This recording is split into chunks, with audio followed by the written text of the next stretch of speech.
Welcome to the International Catholic University.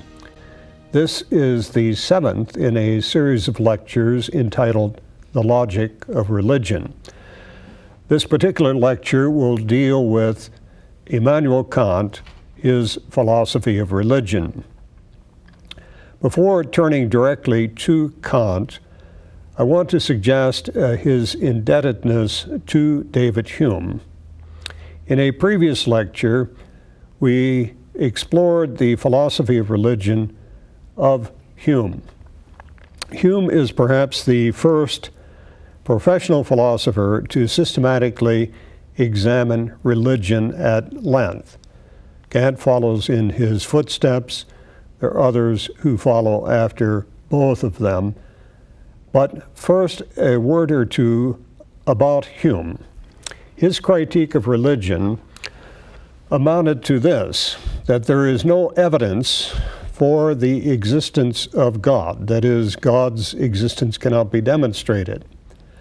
He doesn't place much credence in what we have called revealed religion, but he recognizes that the race, wherever it has been found, wherever its outlooks, attitudes have been recorded, suggests that mankind as a whole has in fact been religious. Hume concludes that a man formed by his philosophy of nature, and he regards religion as a factor of inescapable factor of human nature. And at the end of his analysis, he concludes that one can't remain, if one analyzes religion as he has done so, one can't remain either what he calls an untroubled dogmatist or an untroubled skeptic. Hume gives a cautious, highly qualified assent to the religious reference of human life. In his words, belief is generated by man's passionate search for happiness and his anxious scrutiny of the aspects of design in nature.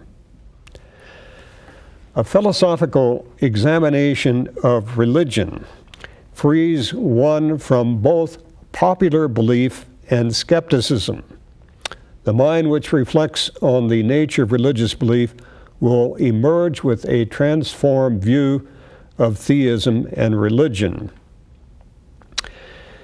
The person who has subjected religion to this critique cannot remain satisfied with popular forms of religion.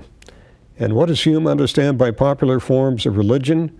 Well, what he calls religious monotheism, that is the God of the Scriptures, that is of the Bible. It's derivative theology. One can't be satisfied with that either. And one can't be satisfied with an uncritical philosophical theism such that we might find in Roman sources or even in the scholastics. Well, where does one end up? After a critique of religion, what is left if you're rejecting monotheism, theology, and Hume's focus is really on Christianity. So if you're rejecting Christianity, if you're rejecting Christian theology, and if you're rejecting the outlooks of philosophers who worked within a Christian perspective, what is left? Well, he thinks what is left is a genuine theism in which one gives probable speculative assent to God, and in this consists true religion. Religion, on Hume's terms, is confined to the act of giving a probable speculative assent to a cosmic mind. It has no practical consequences. As with Seneca, to know God is to worship him. All other worship is indeed superstitious, absurd, impious. A philosophical reformed religion is viable, it must be said, only for a few reflective minds. Now, what does this mean concretely? It means that when, with some philosophical expertise, with the critical mind that Hume assumes one will possess if one subscribes to his philosophy, when one takes to thought, as it were, about things divine, that's religion, and that's all it is. It doesn't manifest itself in temples and churches. It doesn't manifest itself in a propensity to create welfare institutions of one sort or another, to follow the biblical mandate of caring for widows and orphans, etc. Philosophical assent occurs only when the mind is actually inquiring, when it's actually focused on the divine. Religion is definitely not a habitual principle of thought and action. We've seen from our examination of religion, attitudes toward it over the centuries, that religion is commonly regarded as a species of the virtue of justice. It's an act of piety, an act of homage toward the sources of our being. We acknowledge dependence upon God and we worship. Hume will have none of that. Well, where does that leave him? He realizes that this account will not satisfy the ordinary believer, and it may not even satisfy philosophers whom he knows or has read. He's satisfied with the propensity toward religious belief. He recognizes that this propensity, if not engaged or not held by a critical mind, nevertheless is common to the race. It leads to these mighty passions. Again, its basis is mainly in fear and hope and curiosity. These passions also lead to action. But whereas the critical philosopher shares some of this with the rest of mankind, he puts it aside and recognizes that the highest act that one can perform religiously is to, as it were, enter one's study for a period of meditation or contemplation. That's religion for Hume. Well, the story doesn't end with Hume. We turn to Immanuel Kant. There's an old saying that people don't write original books. Books beget books. And this is certainly the case with Hume and Kant. Kant says of Hume that his critique of knowledge, his repudiation of metaphysics, awoke him from a dogmatic slumber. And we'll see what happens. Now, I'm not saying that I said books, people don't write original books, books beget books. The emphasis there on books beget books. Immanuel Kant is certainly a major thinker, an original thinker, although a critical one in the history of Western thought. As a matter of fact, right from the library behind me, I can pull down a work. This is an encyclopedia. The title is the Standard American Encyclopedia. This dates from 1940. Not everything in this studio is up to date as the audio and visual equipment.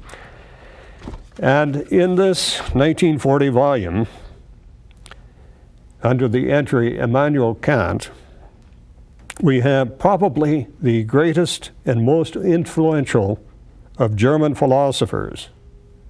And then it goes on, born in Königsberg, Prussia, 1724.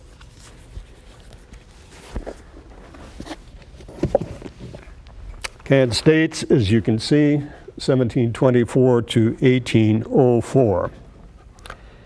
A word or two about his nature. Well, about his background. Kant has enjoyed a pietist upbringing, but he withdrew his assent very early from a personal theism. In agreement with Jean-Jacques Rousseau on the need for a foundation of religion, he develops a theory that focuses on the moral personality and consequently focuses upon the personal act of belief and its practical fruit. Kant read Hume's dialogues concerning natural religion in 1780.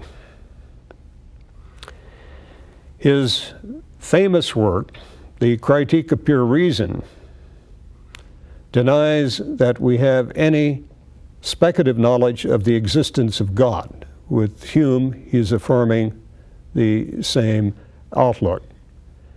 This prepares a way for a transition from the speculative to the practical foundation of a theory of God.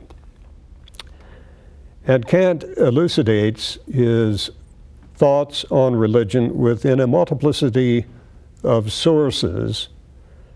One of the primary texts is Religion Within the Limits of Reason Alone.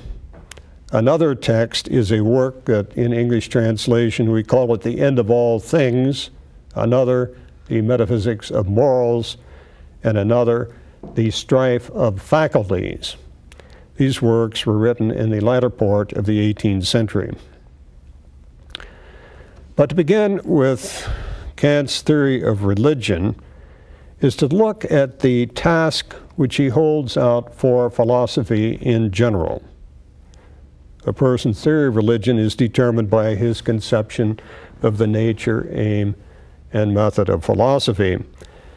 For Kant, the task of philosophy is therapeutic.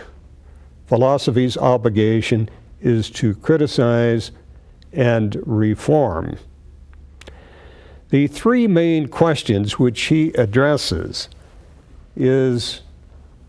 are these: what can I know? The answer to that is provided by the Critique of Pure Reason, a work that was completed or published in 1781. A second question, what ought I do? And the answer is provided in the Critique of Practical Reason. And then, what may I hope for? And that's provided in the Critique of Judgment. These critiques are the background against which Kant provides an analysis of religion, and the principal source, as I mentioned, comes with Religion Within the Limits of Reason Alone. And you can see the dates. These are late 19th century works. Religion Within the Limits of Reason Alone, 1793. Now, the notion that it's the function of philosophy to provide a critique is a relatively modern one. For the scholastic, that is, the medieval commentators on the classical teachings of Greece and Rome, philosophy is regarded as a science which with conclusions that can be passed from one generation to another. You don't start all over again, like in the sciences. There is a body of knowledge which it behooves another generation to know something about.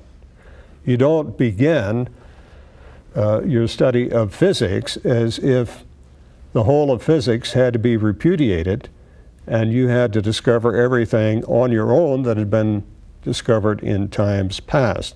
That was the scholastic notion of philosophy as a science with conclusions just as certain as in any natural science, conclusions that can be passed along with absolute confidence, with the notion that it's incumbent upon the student to master that and then to go further.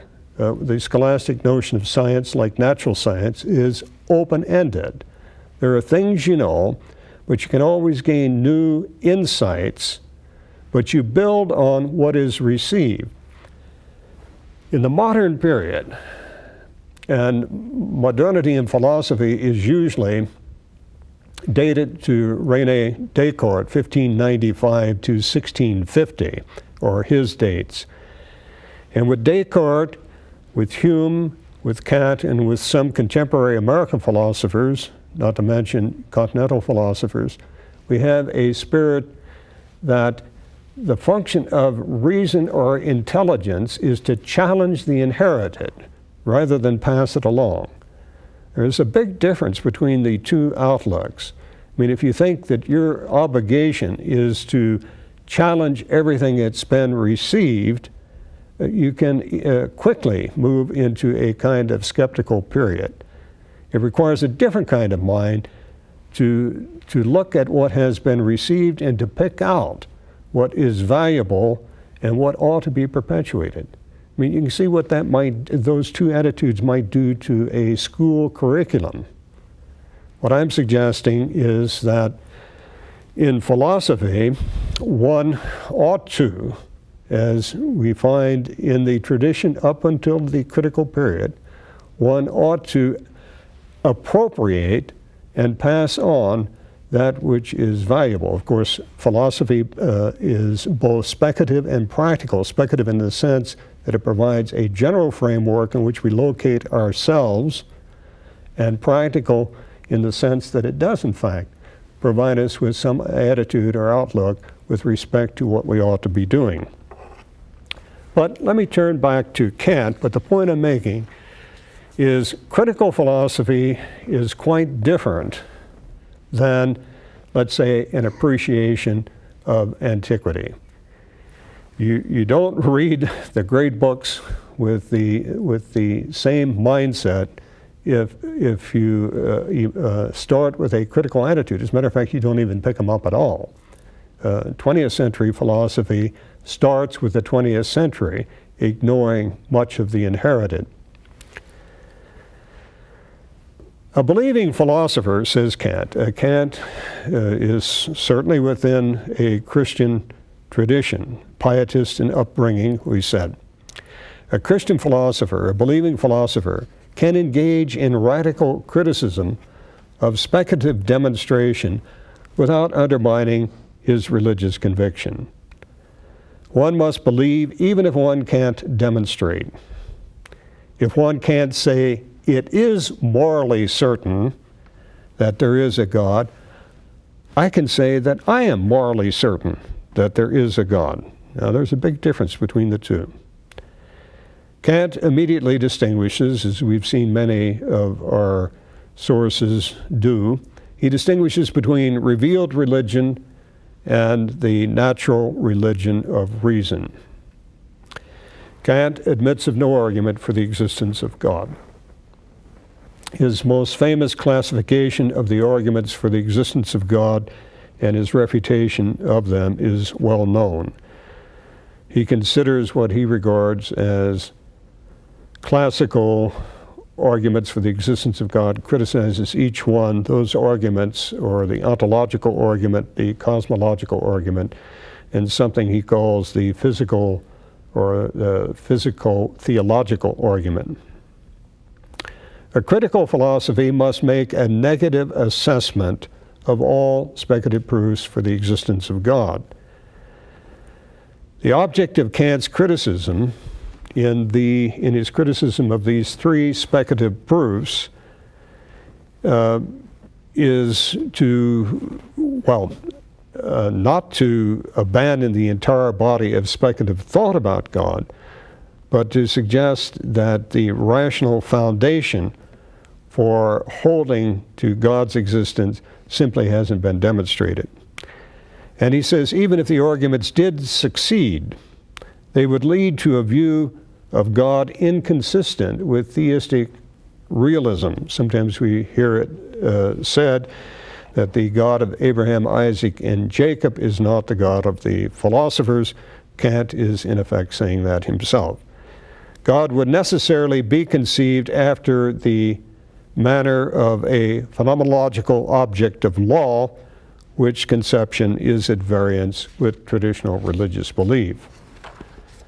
While the arguments for the existence of God can never have demonstrative force, they can nevertheless have a kind of indicative role. Such argument functions to keep our minds alive to the importance of existential questions about God. God has a moral meaning. If we begin to think that there is a God and that there is life eternal, that has consequences for morality. We never approach the question of God's existence, he says, in a purely detached manner. All questions about the existence of God have a practical effect. Remember that famous line of Dostoevsky, if God is dead, all is permitted. Kant is saying almost something like that. Hence, all the components in our speculative idea of God can be integrated in principle with the moral meaning of God. So while we can't demonstrate the existence of God, while natural reason cannot reach God, we must admit that the notion of God has consequences in the moral order.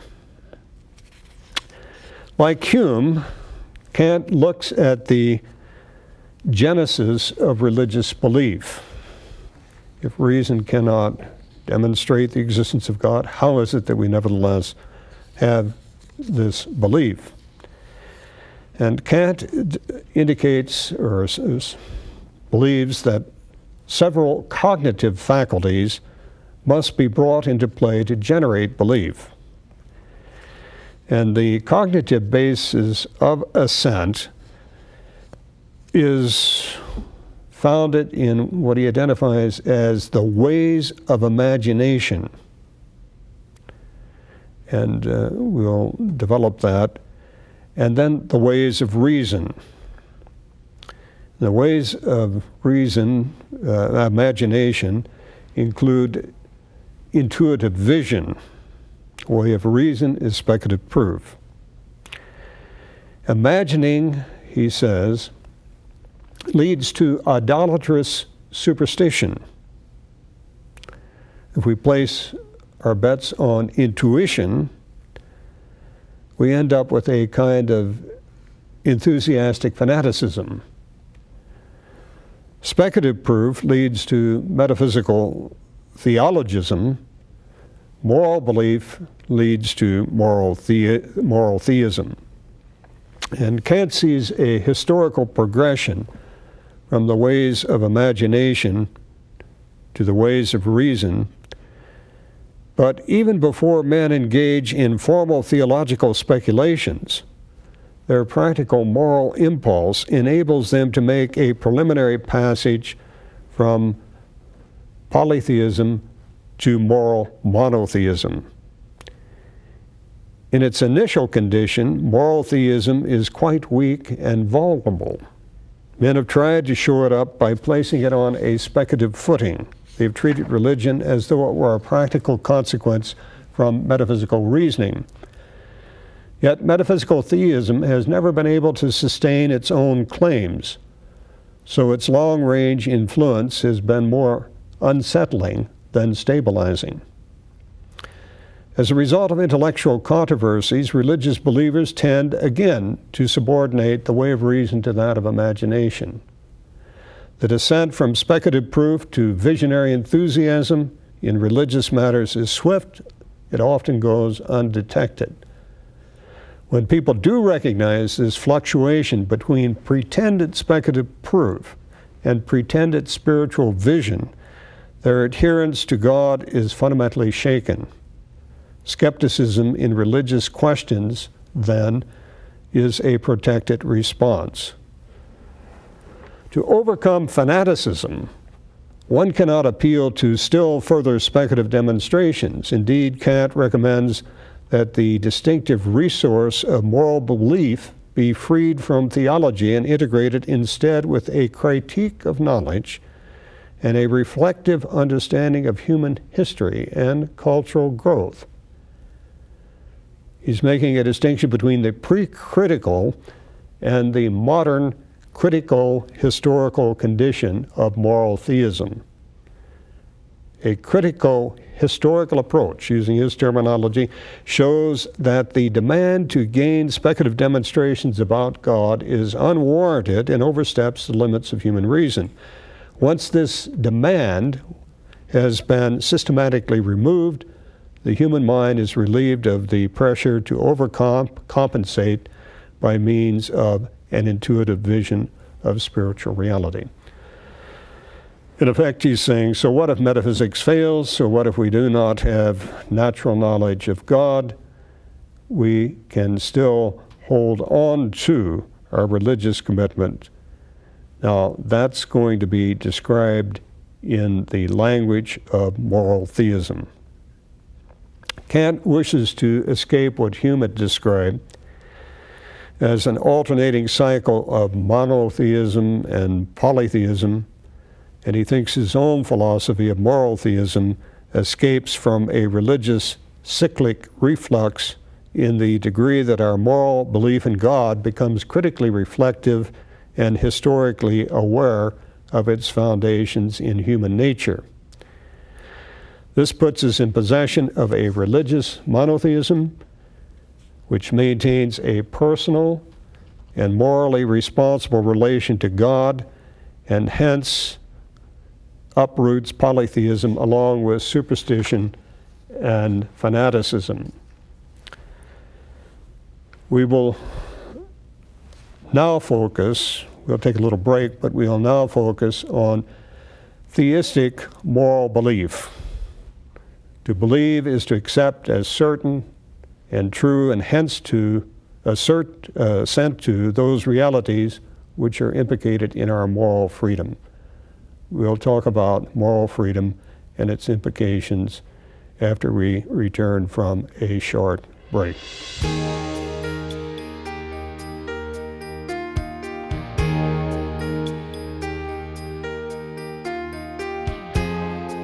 Jude Dougherty again. In this lecture, we have been considering the moral philosophy of Immanuel Kant insofar as it bears upon his philosophy of religion.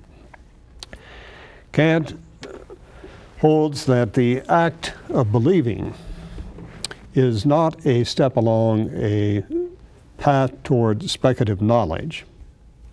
Belief is a cognition which stands on its own. It requires a distinctive disposition of the mind operating under a distinctive maxim of reason. He is in this position because he recognizes that the modern person has been thrust into an intellectual world, as it were, on the one hand challenged by skepticism, on the other by a kind of fanaticism in religious matters. So the modern person, alive to the challenges of skepticism, and on the other hand, there are those who reject religion altogether, must adopt a distinctive orientation of mind in order to believe. Now, what is required in order to believe? What leads us, as it were, to belief?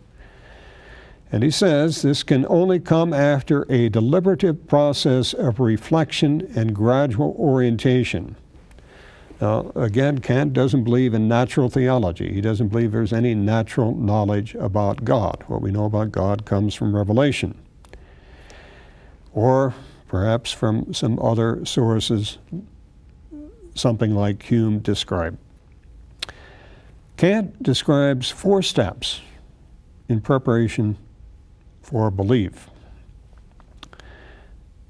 First, we must make sure that the subject of our search does not fall within the scope of knowledge and opinion. Secondly, we must make sure that it contains no contradiction and survives a test for internal consistency. What is to be believed hasn't been produced by philosophy or theology. What is to be believed contains no contradiction. Third, it has to be coherent with what we know.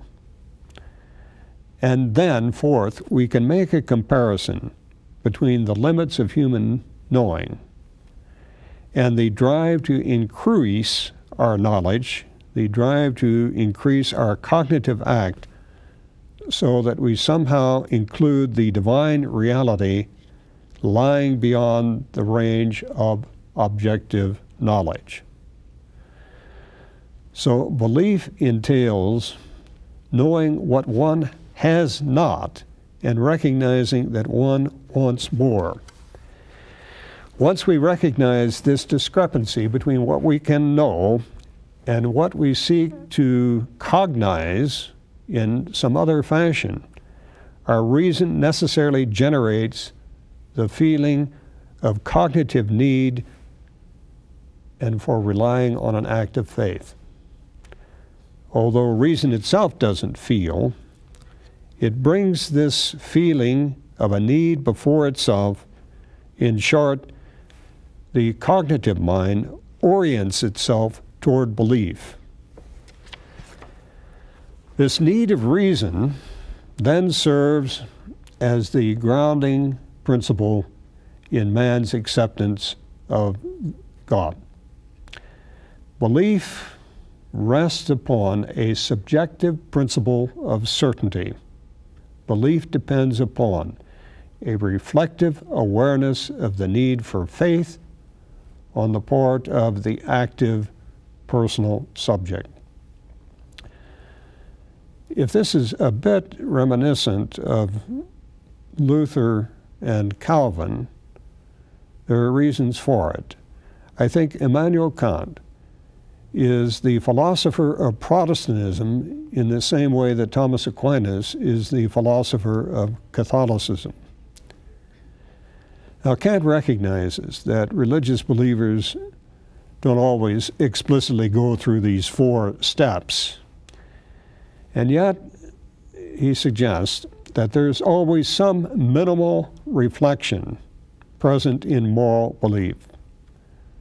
This minimal reflection yields an informal yet reasonable knowledge of God, which can be developed into the attitude of belief.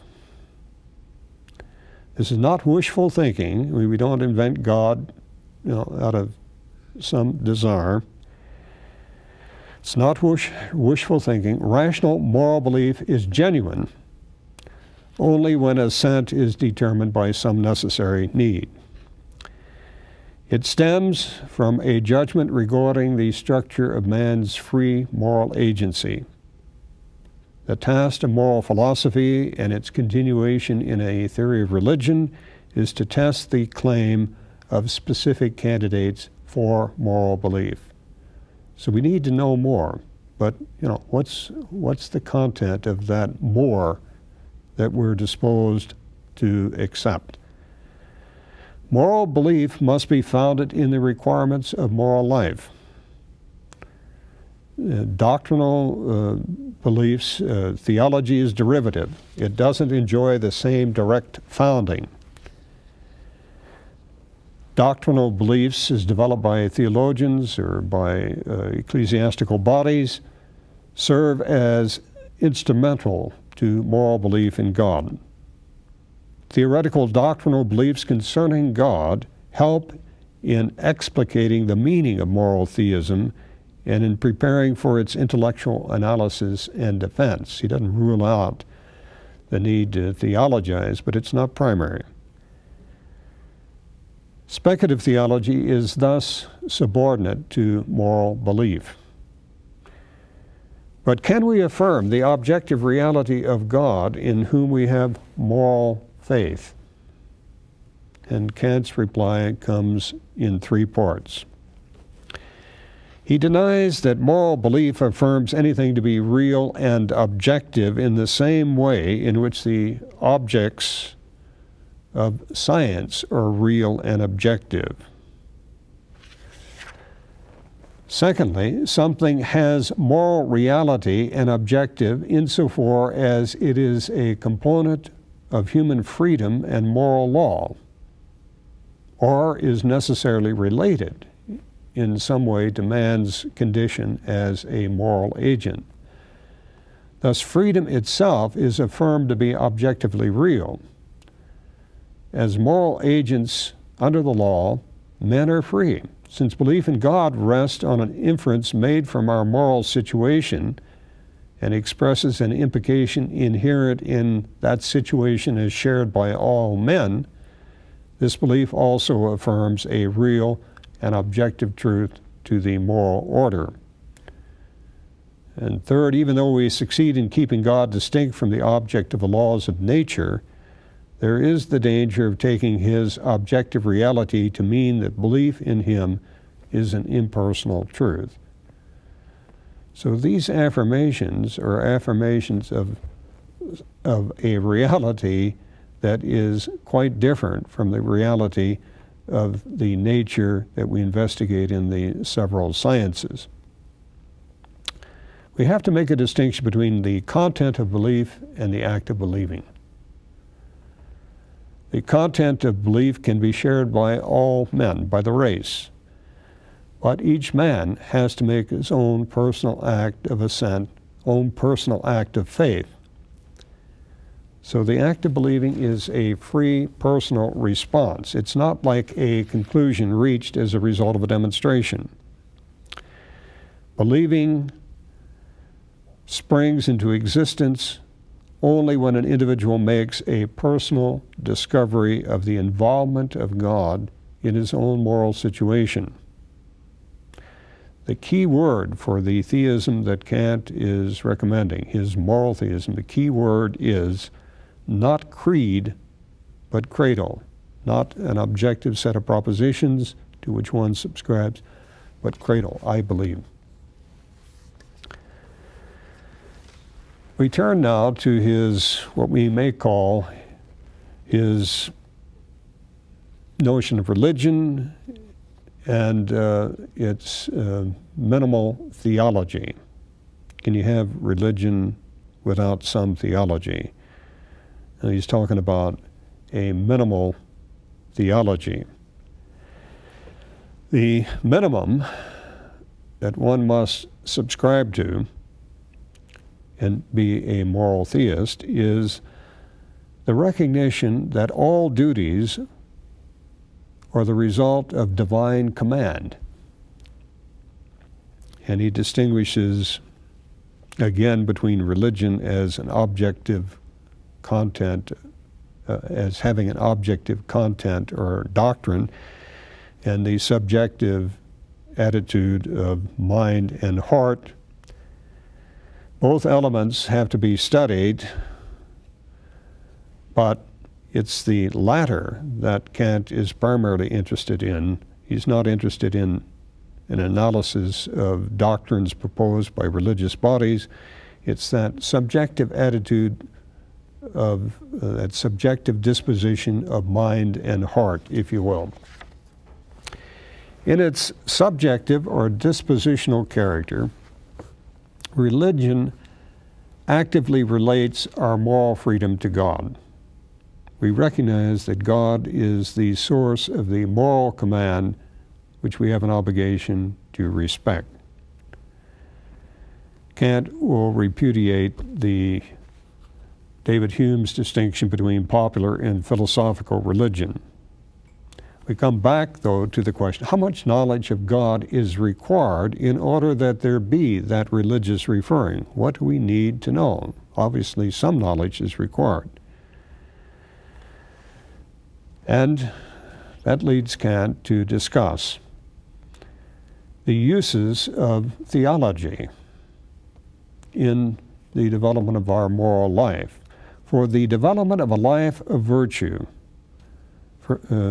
we've said this, we need to view all moral duties as if they were divine commands.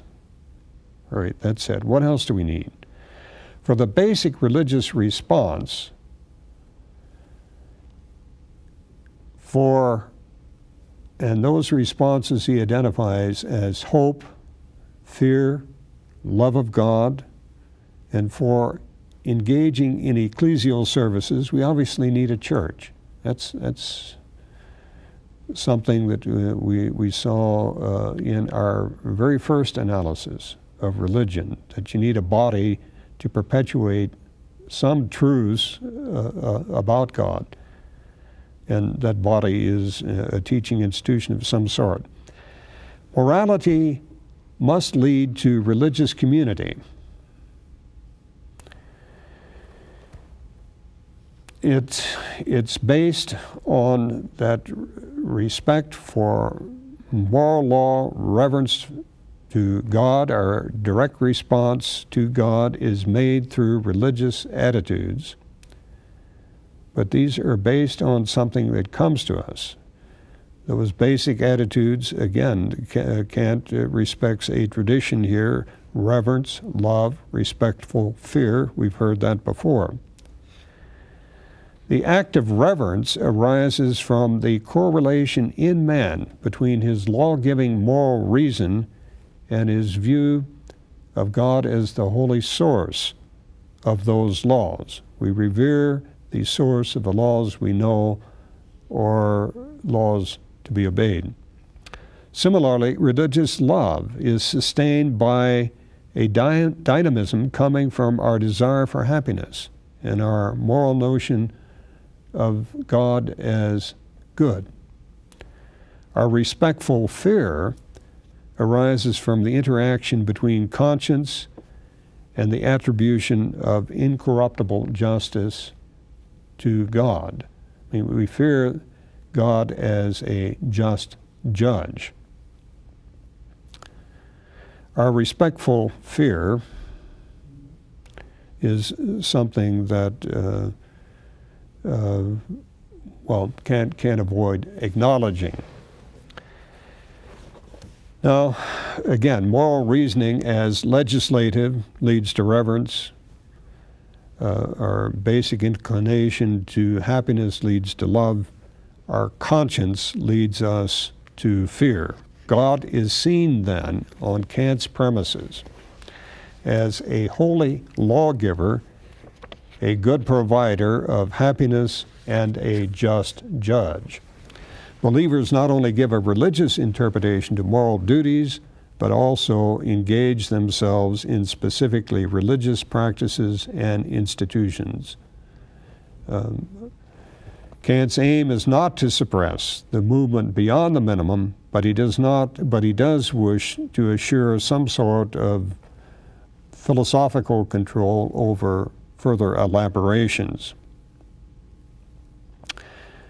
Now, Kant is talking mainly about Christianity, but he was aware of a plurality of religions, certainly. He read the best scholarly studies in comparative literature or comparative religion made in the 17th and 18th centuries. He was aware of the Rig Veda, the Zendavesta, the Quran, but he concentrates on Christianity, and we'll see this graphically. The view of man and God provided by the Bible is readily susceptible to a moral and religious interpretation. There's a certain consistent wholeness about the Bible. Some of Kant's contemporaries, of course, did not find it easy to accommodate themselves to biblical religion. Holbach, certainly. Voltaire was another. But Kant feels that Holbach and Voltaire are not doing justice to religion either as a natural or as a revealed commitment.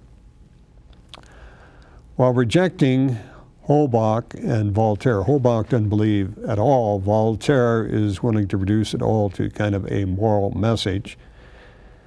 Kant's not willing to identify, he rejects both Voltaire and Holbach, but he's not willing to identify with those who make the Bible the primary norm of reasonableness. He says all three approaches are a threat against the human approach that he's attempting to develop. So he rejects atheism, he rejects a kind of ethical outlook on religion, and he rejects what might be called a fundamentalist approach. If we must first know that an action is a divine command before we can be sure about its religious and moral worth, we cut off the native roots of moral and religious conviction. Experience would cease to be the foundational act. In that case, any harmony between biblical religion and philosophical reflection would be rendered insignificant. Philosophy should move parallel. Theologians shouldn't panic and attempt to place revelational religion entirely beyond the scope of rational reflection. This comes down to, perhaps it's not as clear as I really want it to be, Kant opposes irrationalism in religion. The mature person called upon to make a religious response must be able to discern a need in the human condition or divine aid in the form of historical revelation. We need revelation. He must be able to compare the message the Bible provides with his innermost moral ideal of God. Hence, revelation must present itself as a realization of man's religious reflections and moral aspirations. Revelation proposed solely by appeal to divine power and authority, or to some already constituted set of civil and ecclesiastical ordinances, would not manifest to us the morally good and just God. It would leave out love. Kant calls his own position pure or non-reductive rationalism. Christian revelation speaks a message to man in his practical reason. It seeks to aid mankind in realizing its common moral good in the social order. The distinction between natural and revealed religion, consequently, is misleading. Whenever our religious assent and practices are involved, both faith and reason are present in some sense. Thus, the act of belief is essential to the assent given in the purely moral form of religion. But on the other hand, practical reason is fully engaged in the assent given to Christian revelation in its moral significance. Kant distinguishes between three meanings of revealed religion. These are meanings not usually distinguished. He talks about statutory religion. This is ecclesiastical faith determined by creed and practice of a church. And Kant is in a Germany where there is an established religion. Lutheranism, the Lutheran form of Protestantism, is the established religion. Statutory, established religion in that sense, established by a civil ordinance, that's one type of religion. He distinguishes that from supernatural religion, and he identifies, or he defines that as doctrine and practice which are supernatural in their origin. They contain truth, they provide a special aid for mankind. And then instrumental religion, which is a vehicle or a concrete instrument for the realization of moral theism under human conditions. The philosophy of religion treats revelation from the instrumental standpoint only. There is bound to be a difference between religion treated from the instrumental perspective and religion treated from the supernatural perspective of a theology of revelation. Revealed religion may contain something which no philosophy at all can ever grasp with insight. A philosophy of religion developed within the human condition recognizes this. It refrains from denying the supernatural. The philosopher should be, at least in principle, open. It may even recognize the need for God's supernatural initiative at the historical moment of introducing mankind to the meanings gathered together in revelational religion. although thereafter a philosophical analysis and grounding can be made. In the practical order, especially in confrontation with evil, the religious man is strongly aware of the need for some supernatural help. Something more is required for the integrity and perfection of human nature. What Kant is seeing is that man can't go it alone, that he needs help, as it were, both in the order of knowledge and in the moral order apart from himself. The supernatural aspect of revelation is entirely beyond the range of philosophical investigation. It remains totally unassimilable to practical reason and underivable from the moral imperative. It's a mystery which cannot be denied, but also one which cannot be communicated to us even by God in the form of speculative truth or philosophically known determined actuality. The supernatural and instrumental conceptions of religion cannot be synthesized.